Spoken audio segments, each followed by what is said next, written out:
안녕하십니까, 김민식입니다.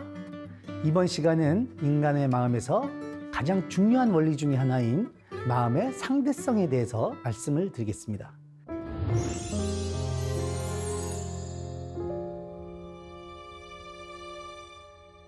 제가 그림을 하나 보여드릴 텐데요. 지금 보시는 이 그림에서 그 X 표시가 있는 그 두 영역의 밝기가 어떻습니까? 같아 보입니까? 아니면 하나는 좀 어두워 보이고 하나는 밝아 보입니까? 네, 사실 이 두 영역의 밝기는 같습니다.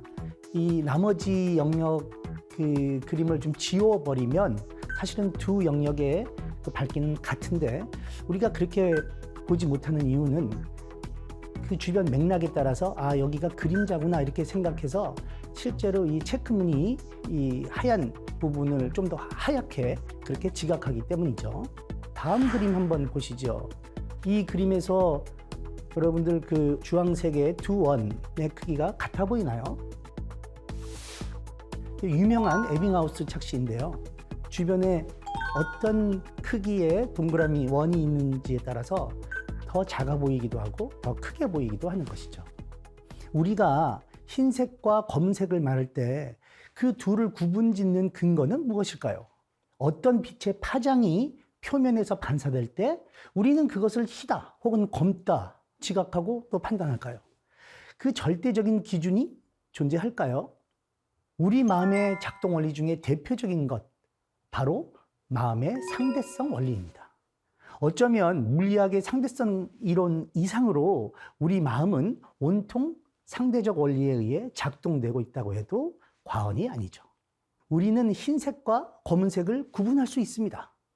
하지만 실제로 우리가 흰색이라고 생각했던 것이 검은색으로 보일 수도 있고, 또 검은색이라고 생각했는데 흰색으로 보일 수도 있습니다. 저는 수업 시간에 종종 빔 프로젝터를 사용해서 수업을 진행하는데요. 그 빔 프로젝터의 빛을 받는 그 스크린, 아시죠? 여러분들 그 스크린 대부분 흰색으로 되어 있습니다. 그런데 그 흰색 스크린에 검은 동그라미를 하나 보여주고 싶다면 어떻게 하면 될까요? 그 스크린을 더 이상 검게 만들 수가 없지 않습니까? 그 방법은 그 동그라미 주변에 더 밝은 색을 비추면 됩니다. 즉 주변을 더 밝게 만들면 그 흰색 스크린 부분도 검은색으로 보이게 만들 수 있는 것입니다.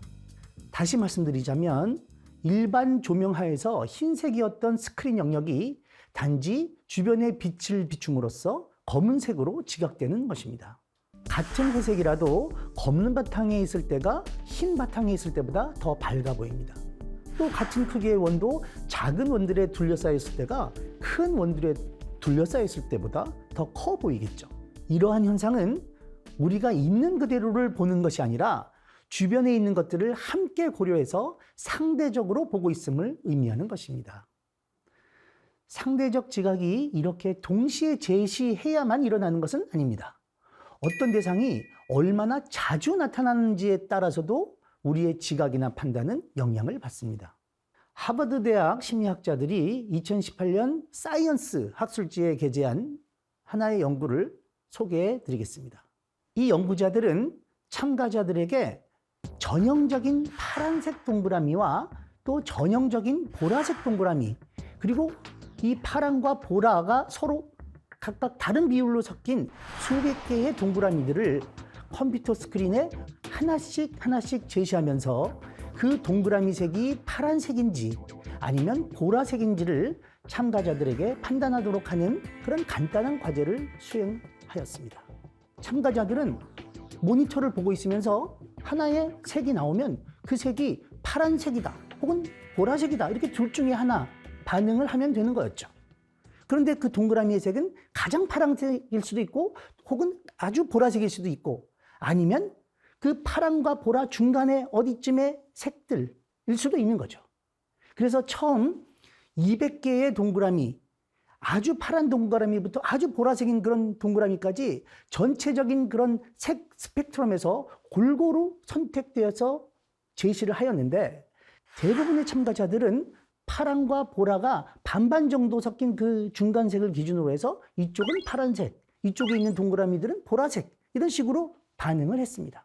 그런데 이렇게 200회의 그런 시행들을 다 하고 나서 일부 참가자들에게는 파란색이 평균보다 더 섞인 그런 동그라미는 아주 가끔 나오게 하고, 보라색이 더 많이 섞인 동그라미들 전체 시행에서 한 90% 비율로 아주 많이 나오게 그렇게 실험을 진행했습니다.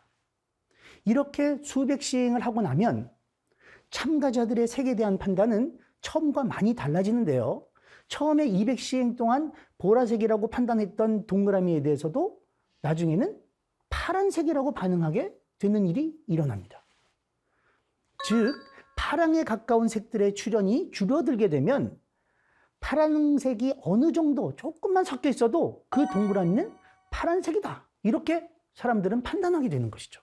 거꾸로 보라 계통의 동그라미 출현을 줄이고 파란 계통의 동그라미 출현을 늘리면 참가자들은 정반대의 반응을 보였습니다. 이전에 파란색이라고 했던 그런 동그라미에 대해서도 이제는 보라색이 조금만 섞여 있어도 보라색입니다, 이렇게 반응을 하는 것이죠. 이렇게 특정한 색의 상대적 출현 우세성으로 인해서 불과 실험실에 몇십 분 전에 자신이 판단한 색의 기준이 이렇게 바뀌는 현상, 이러한 현상은 우리의 생각이 얼마나 상황에 따라서 가변적인지를 단적으로 보여주는 예입니다. 그리고 이러한 생각의 가변성은 비단 단순한 색 판단에만 일어나는 것이 아닙니다. 이 연구자들은 후속 연구에서 아주 위협적인 인상을 지닌 얼굴, 또 아주 순한 얼굴, 그리고 그 사이에 중간 정도 위협적이다, 혹은 보통이다, 아니면 중간 정도 순하다 해서 이렇게 수많은 얼굴들을 만들고 나서 이 얼굴들을 처음에는 그 색 실험처럼 골고루 이렇게 보여주다가 나중에는 어떤 특정한 얼굴들, 즉 좀 더 위협적인 얼굴들, 이런 것들을 좀 더 많이 제시하게 되면, 골고루 제시했을 때에는 이 정도면 위협적인데요, 이렇게 했던 얼굴들도 이 정도면 순하네요, 이렇게 바뀐다는 것이죠. 마찬가지로 참가자들에게 위협적이지 않은 얼굴들을 더 많이 보여주게 되면 예전에는 위협적이지 않은 얼굴이라고 판단했던 그 얼굴도 이제는 이건 좀 위협적인데요, 이렇게 판단할 가능성이 커집니다. 인상이 험한 사람들 틈에서 살던 사람은 보통 사람의 그 인상의 얼굴만 봐도 순진무구하게 느낄 수 있죠. 순한 사람들 틈에서만 지내왔던 사람은 보통 사람만 봐도 좀 위협적으로 그렇게 느낄 수도 있다는 얘기입니다. 인상 판단만 그런 것이 아닙니다. 우리의 도덕적 판단도 이러한 노출 비율에 따라서 영향을 받을 수 있습니다.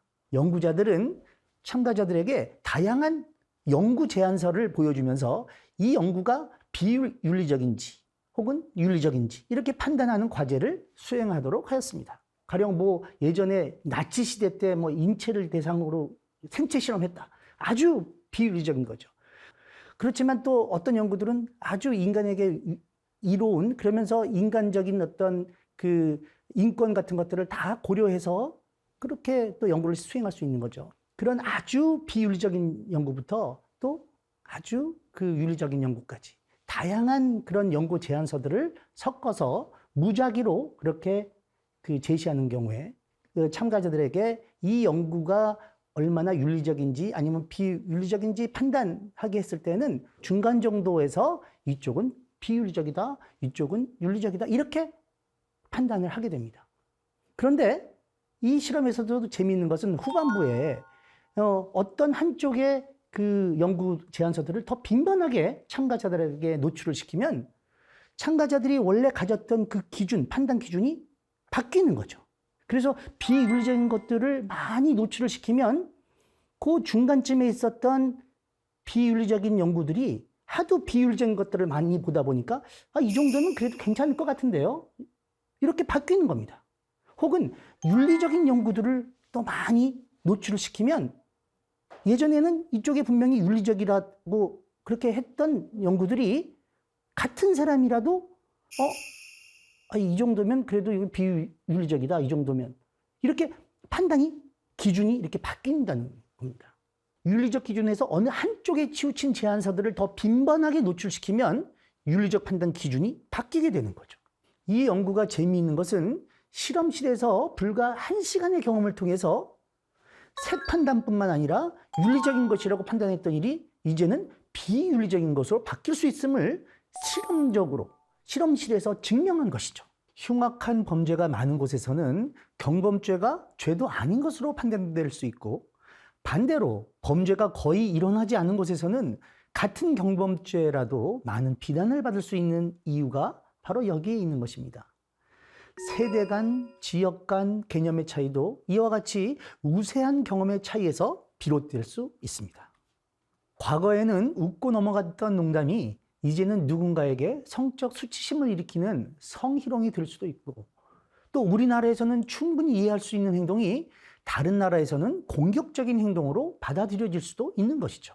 그 과거에 어떤 분이 이런 행동을 해서 상당히 비윤리적인데, 근데 만약에 그 당시에 대다수의 사람들이 그런 행동들을 했고 또 많은 사람들이 그런 데 노출이 되어 있었다면 사실은 그 당시에 많은 사람들이 그것을 그렇게 비윤리적이라고 판단하지 않았을 가능성이 있다는 겁니다. 그리고 이러한 것은 개인에 따라 어떤 일을 지각하고 느끼고 판단하는 것이 서로 다를 수 있기 때문에 자신이 지각하고 느끼고 판단하는 것을 다른 사람도 같을 것이라고 생각하는 것, 이것이 얼마나 위험한 것인지를 우리 스스로 깨닫는 것이 중요한 것입니다. 각자 경험한 것에 따라 서로 다름을 인정하는 것이 중요하다는 말씀입니다.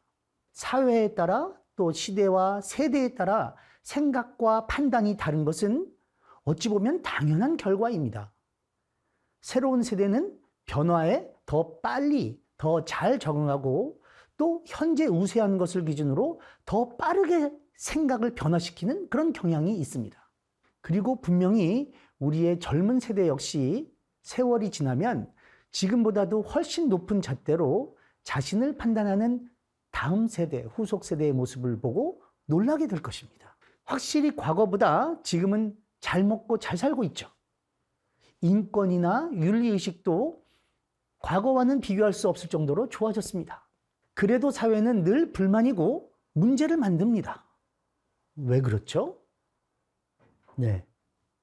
어떤 문제의 출현이 줄어들면 전에 별거 아니었던 문제점들이 보이고 또 문제의 기준도 바뀌기 때문입니다.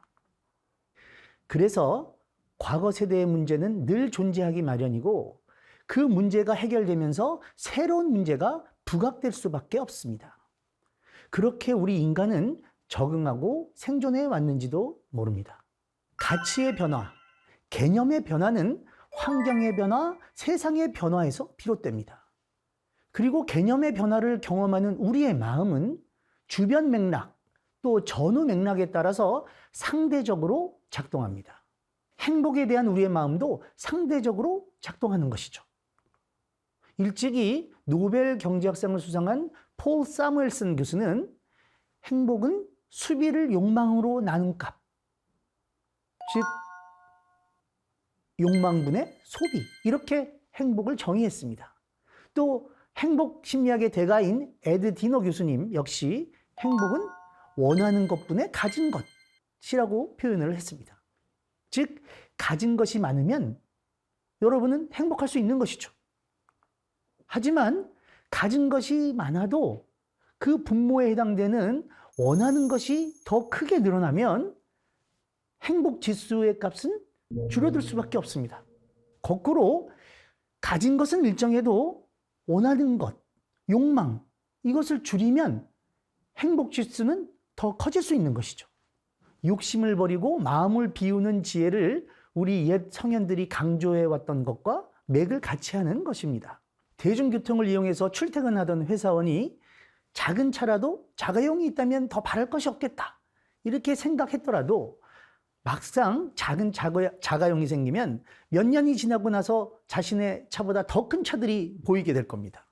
그래서 그 중형차를 또 사서 또 몇 년이 지나면 또 어떻게 될까요? 네, 또 그거보다 더 좋은 차를 또 원하게 될지도 모르겠죠. 그래서 정말 그 큰 좋은 스포츠카를 하나 샀다 그러면 그 사람은 평생 행복하게 살 수 있을까요? 작은 전셋집에 사는 사람이 방 2개, 거실 하나 있는 아파트 하나 소유하면 소원이 없겠다 이렇게 생각하시겠지만 막상 꿈을 이루고 나면 다시 좀 더 큰 아파트를 희망하게 될지도 모릅니다. 결국 우리의 욕심은 끝이 없는 걸까요? 우리는 결코 만족하거나 또 행복해질 수 없는 것일까요? 답이 어디에 있는지 우리 마음의 상대성의 명암을 생각하면서 여러분들도 한번 생각해 보시기 바랍니다. 제 강의는 이것으로 마치겠습니다. 감사합니다.